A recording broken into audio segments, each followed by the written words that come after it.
et silence, qui sont autant de formes d'expression spirituelle.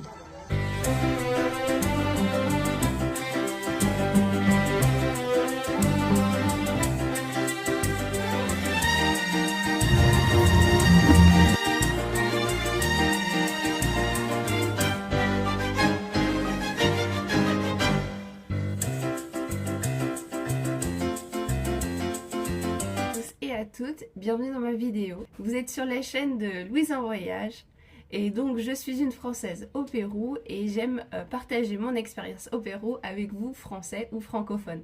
On traitera de choses un peu plus simples que d'habitude puisque ce sera de mon marché quotidien. Alors le marché ici c'est vraiment plus que juste faire des courses, c'est vraiment un lien social qui s'installe. On a même le terme casero qu'on utilise quasiment tout le temps qui est l'habitué.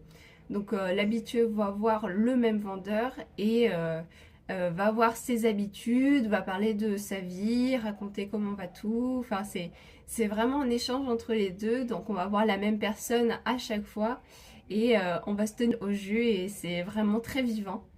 En plus de tout ça, le marché péruvien est très fourni puisque le Pérou est un des pays avec le plus de paysages différents, donc possibilité de produire beaucoup de produits.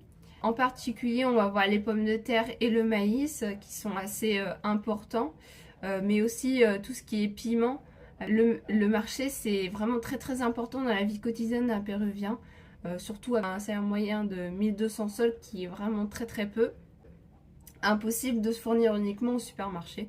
Donc en plus d'un lien social, c'est aussi économique d'aller souvent au marché, voire même acheter dans la rue. Mais ça, ce sera peut-être le sujet d'une autre vidéo. Je vous invite à me suivre dans cette vidéo au marché et j'espère que ça vous plaira.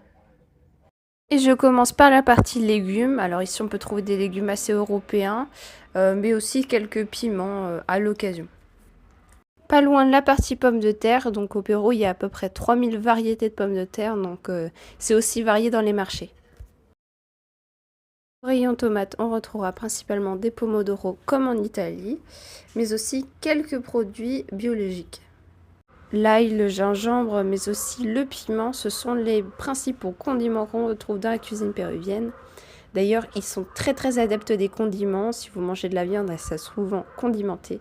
Et c'est dans ces fameux stands qu'on va retrouver tous les piments Ari.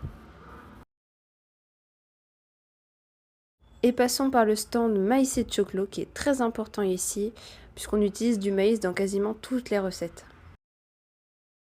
Il y a aussi des stands où l'on peut acheter des poulets, mais aussi des cochons d'Inde pour les élever. Il y a aussi des parties mixtes où il y a des vendeurs de produits exotiques, mais aussi des vendeurs d'œufs de caille. Et là, on va passer à ma partie préférée, les fruits. Je pourrais faire une vidéo sur ça, sur les différents fruits qu'il y a au Pérou, c'est incroyable.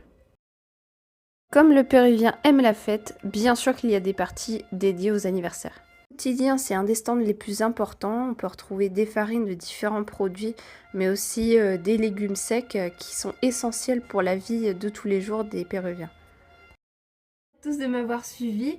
J'espère que la vidéo vous a plu. J'espère refaire des vidéos dans ce genre-là, assez courtes, mais qui racontent un peu ce que je vis tous les jours. En plus, le marché, c'est vraiment un thème important pour moi parce que j'aime la cuisine et j'aime les produits péruviens.